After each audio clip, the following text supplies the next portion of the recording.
ईसल of God, English में ऐसे बोलते हैं, टू द गलेशियंस, पौलुस प्रेरित की पत्री गलतियों के नाम, गलतियां उसका 5वां अध्याय और उसकी जो 16वीं वर्ष है उसको पढ़ रहे हैं हिंदी में।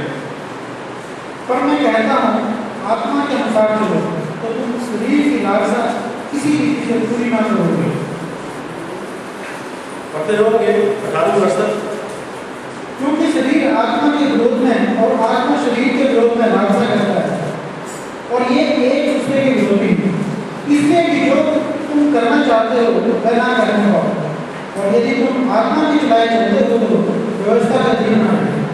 एक बार याद है हमने पढ़ा था कि जब हम ग्रेस से गिर जाते हैं, जब हम अनुग्रह से गिर जाते हैं, तो हम लोग भी जो जेंटाइल हैं, जो पहले लॉ के अंदर नहीं थे, वो लॉ में चले जाते हैं। तो हमें ना ये जानना, इसमें मेरे पास वक्त नहीं है कि मैं उन चीज़ों में जाऊँ, लेकिन आप लोग जानते हो, पहले हमने ये पढ़ा था। यहाँ पे 17वें वर्ष को दोबारा से सुनो और सारे जने ध्यान दो इसके ऊपर। 17th वर्ष। क्योंकि शरीर आत्मा के विरोध में और आत्मा शरीर के विरोध में लालसा करता है और ये दोनों एक दूसरे के विरोधी हैं, इसलिए जो तुम करना चाहते हो वह ना करने पाओ। अब हमें एक क्लैरिटी यहाँ पे समझ में आ गई कि शरीर आत्मा के विरोध में है और आत्मा शरीर के विरोध में है। इसका क्या मतलब हुआ?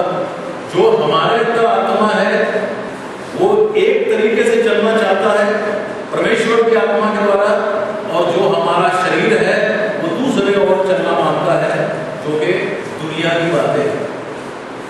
हाँ, अब यही हमने देखना है, यही है। हमें अगर ये चीजें समझ में आएंगी तो क्लैरिटी आ जाएगी हमें अपने आप को समझने में। और 18वीं वर्ष को मैं यहाँ पे पढ़ देता हूँ, but if you are led by the spirit you are not under the law. इसका मतलब क्या है? यदि तुम आत्मा के चलाए चलते हो, आत्मा की, परमेश्वर की आत्मा, और परमेश्वर की आत्मा जो है इसके द्वारा कार्य करता है, क्योंकि ये आत्मा अगर इसके द्वारा चलाए चलते हो तो तुम किसके अंदर नहीं हो? लॉ के अंदर नहीं हो, सिन के अंदर नहीं हो। लॉ क्या है? सिन। लॉ किस चीज को सिद्ध करता है? पाप को सिद्ध करता है। इसका मतलब अगर तुम आत्मा के चलाए चलते हो तो तुम पाप के अंदर नहीं हो। उससे प्रभु यीशु मसीह ने हमें हमेशा हमेशा के लिए छुटकारा दिला दिया। इसलिए ये होना नहीं चाहिए कि हम दोबारा से अपने आप को पाप की तरफ धकेलने की कोशिश करें। अब यहाँ पे मेरे पास थोड़ा वक्त कम है, लेकिन मैं इसको इंग्लिश में पढ़ देता हूँ। आगे जो है 19 वर्ष से लेके 21 वर्ष तक जो है वो लिखा हुआ क्या है कि जो शरीर के कार्य हैं, आप इनके पढ़ दो।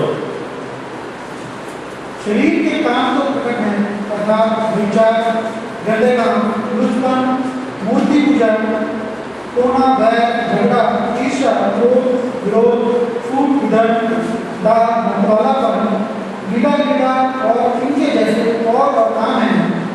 इनके विषय में मैं तुमसे पहले से कह देता हूँ, जैसे पहले कह भी चुका हूँ कि ऐसे ऐसे काम करने वाले परमेश्वर के राज्य के वारिस ना होंगे। ये है शरीर के कार्य। और इसके बाद जो 22 से लेके 26 तक है वो है आत्मा के कार्य। वो भी पढ़ो। पर आत्मा का फल प्रेम, आनंद, शांति, धीरज, कृपा, भलाई, विश्वास, नम्रता और संयम है। ऐसे ऐसे कामों के विरोध में कोई भी व्यवस्था नहीं। और जो मसीह यीशु के हैं उन्होंने शरीर को उनकी लालसाओं और अभिलाषाओं समेत क्रूस पर चढ़ा दिया है। यदि हम आत्मा के द्वारा जीवित हैं तो आत्मा के अनुसार चलेंगे। हम घमंडी होकर ना एक दूसरे को छेड़ें और ना एक दूसरे से दाग करें। हम सबको मुझे दोबारा रिपीट करने की जरूरत नहीं, एक बात समझ में आ गई है कि हमारा शरीर जो है वो हमारी आत्मा के विरोध में है, हमारी आत्मा जो है वो शरीर के विरोध में है। और यहाँ पर 19 आयत से लेके 21 आयत तक लिखा है कि शरीर के कार्य क्या है। बिल्कुल इनको समझाने की जरूरत नहीं, सब जानते हैं इनको, क्योंकि कोई ऐसा शरीर नहीं है जिसके अंदर कोई ना कोई कार्य जो है हर वक्त चलता रहता है। लेकिन यहाँ पे लिखा है 22 से लेकर 26 तक लिखा है, जो कि लिखा है कि आत्मा का जो फल है, आत्मा का फल है जब परमेश्वर की आत्मा हमारी आत्मा में रहता है उसके ये फल लगने शुरू होते हैं। एक दफा हमने इसको बहुत डिटेल में किया था कि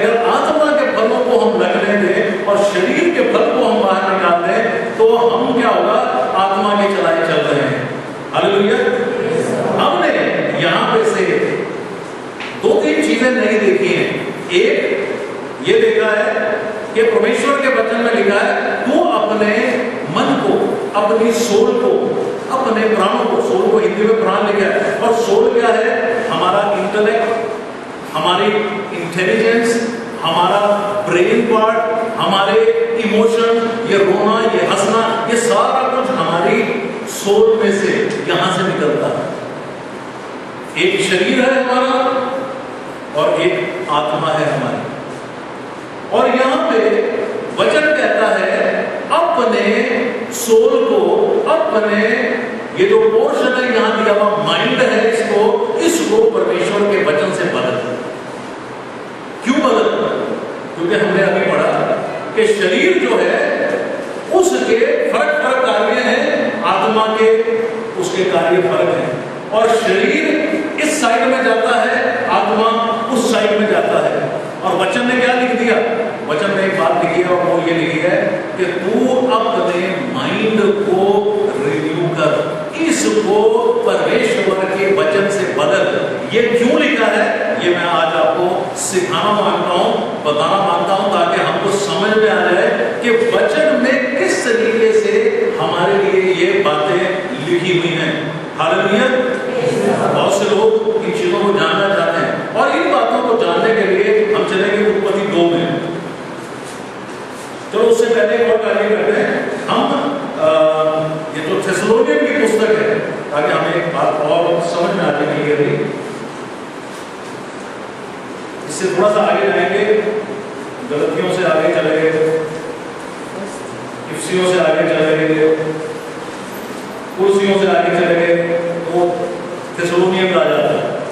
थेसलोनियन का 5वां अध्याय, पहला थेसलोनियन उसका 5वां अध्याय, ये निकालने की बड़ा जरूरी है। आज अगर आप ये चीज सीख जाओगे तो आपको ये हो जाओगे कि आधा किला फतेह हो गया, अगर आज सीख लिया ये बात। इसलिए मैं कहता हूँ अलर्ट रहना, ताकि हमको ये बातें जो है जब आगे तो हम ये बातें और जगह सिखा सकते हैं। और यहाँ पे क्या लिखा हुआ है, मैं चाहूंगा कि हम इसको 19 से लेकर 24 तक पढ़ दें हिंदी में, इसको ध्यान से सुनना। और जो इंपॉर्टेंट वर्ड्स है वो वर्ड्स है 23, लेकिन हम 19 से पढ़ेंगे। आत्मा को ना बुझाओ, बड़ा ध्यान देने वाली बात है। Do not put out spirits fire, हमारे अंदर आत्मा की आग की जो जोत है जलती रहनी चाहिए। हाँ, आगे 20 में भविष्यवाणियों को कुछ ना जानो, 21 सब बातों को परखो जो अच्छी हैं, इससे पकड़े रहो, सब प्रकार की बुराई से बचे रहो। 22 में सब प्रकार की बुराई से बचे रहो, ये हमारा काम है। और इन बातों को कहने के बाद 23वें वर्ष में देखो कि पौलुस रसूल क्या बोलता है, कि मॉडर्न बात है जानने वाली 23। हाँ, शांति का परमेश्वर आप ही तुम्हें पूरी रीति से पवित्र करे, और तुम्हारी आत्मा, प्राण और देह हमारे प्रभु यीशु मसीह के आने तक पूरे और निर्दोष सुरक्षित रहे। तुम्हारा बुलाने वाला सच्चा है और वह ऐसा ही करेगा। देखो यहाँ पे शायद हो सकता है कि बहुत ज्यादा क्लैरिटी के नाम सुन रहा हो,